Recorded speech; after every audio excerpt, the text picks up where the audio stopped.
समझदारी दिखाएं, अपने बच्चे का संपूर्ण टीकाकरण करवाएं।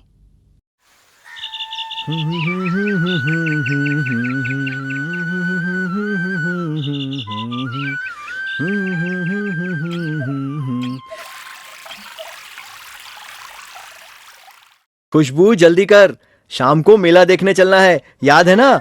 मेला वेला छोड़ो, पहले बिट्टी को तुरंत डॉक्टर के यहाँ लेकर चलो। क्यों, क्या हुआ? बुखार आ गया है, आज सुबह टीका लगवाया था। मैंने मना किया था ना, मुझसे बिना पूछे लगवा दिया है। अब कहाँ जा रही हो? डॉक्टर के पास। हाँ, ये तो आशा बहन जी हैं। मत किया करो, लेकिन तुम्हें तो अपने मन की ही करनी रहती है। आशा बहन, बिट्टी को टीका लगवाया था, उसके बाद से बुखार है, हम उसे लेकर डॉक्टर के पास जा रहे हैं। परेशान मत हो खुशबू, टीके के बाद बुखार आना आम बात है।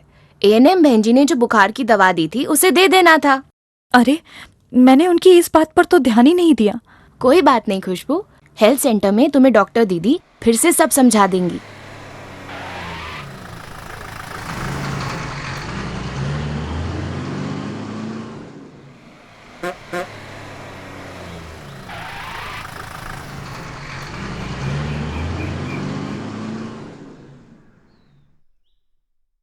नमस्ते डॉक्टर दीदी।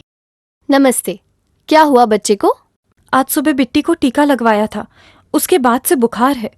मैंने इसे मना किया था, इसने मुझसे बिना पूछे लगवा दिया। हाँ, पर ये इसने सही किया।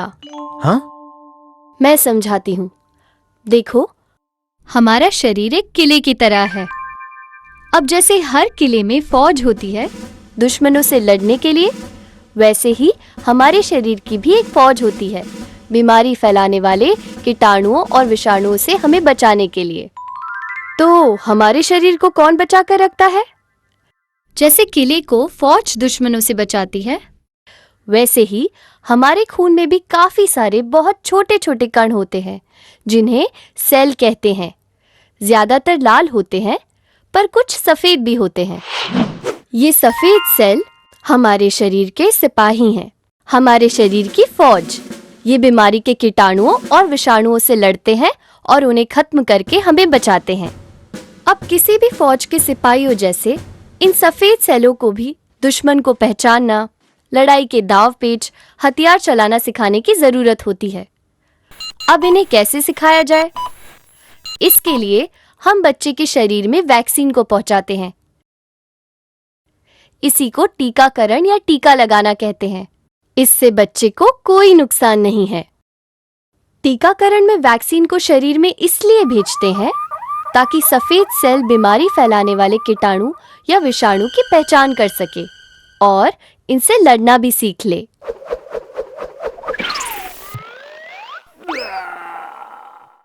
अब जब कभी बच्चे को इन बीमारियों का संक्रमण होता है, तब हमारे सफेद सेल इन कीटाणु या विषाणु को फौरन पहचान जाते हैं और इन्हें खत्म कर देते हैं। अब जैसे फौज की ट्रेनिंग में भाग दौड़ मेहनत होती है, वैसे ही जब सफेद सेलों की ट्रेनिंग होती है तो बदन गर्म हो सकता है। बिट्टी का बुखार भी सिर्फ यही है। इसका मतलब सिर्फ ये है कि उसके शरीर के सफेद सेल बीमारी के दुश्मनों से जम के लड़ना सीख रहे हैं, ट्रेनिंग ले रहे हैं। यदि बच्चे को बुखार आता है तो एएनएम द्वारा बताए डोज के अनुसार बुखार की गोली पीसकर माँ के दूध के साथ देना चाहिए।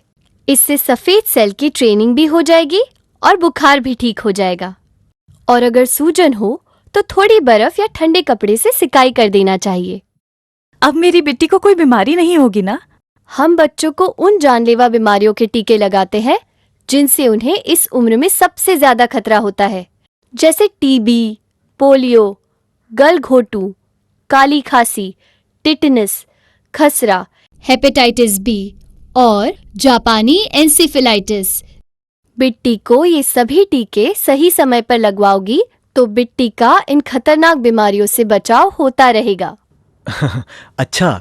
एएनएम ने टीकाकरण के समय जो 4 मुख्य बातें बताई हैं, उन्हें याद रखना कि कौन सा टीका दिया गया है और ये किस बीमारी से बचाव करता है। टीकाकरण के बाद कौन से मामूली प्रतिकूल प्रभाव जैसे सूजन, बुखार, चिड़चिड़ाहट और गांठ हो सकते हैं और उनसे कैसे निपटा जाए। अगले टीके के लिए बच्चे को कब और कहां लेकर आए एवं टीकाकरण कार्ड को सुरक्षित रखें और अगले टीकाकरण के समय साथ लाए। समझ गया। अब से हम बिट्टी के सभी टीके सही समय पर लगवाएंगे। हाँ, याद रखिए, बच्चे को टीका लगवाने के बाद प्रतिकूल प्रभाव होने के बावजूद अगला टीका समय पर जरूर लगवाएं।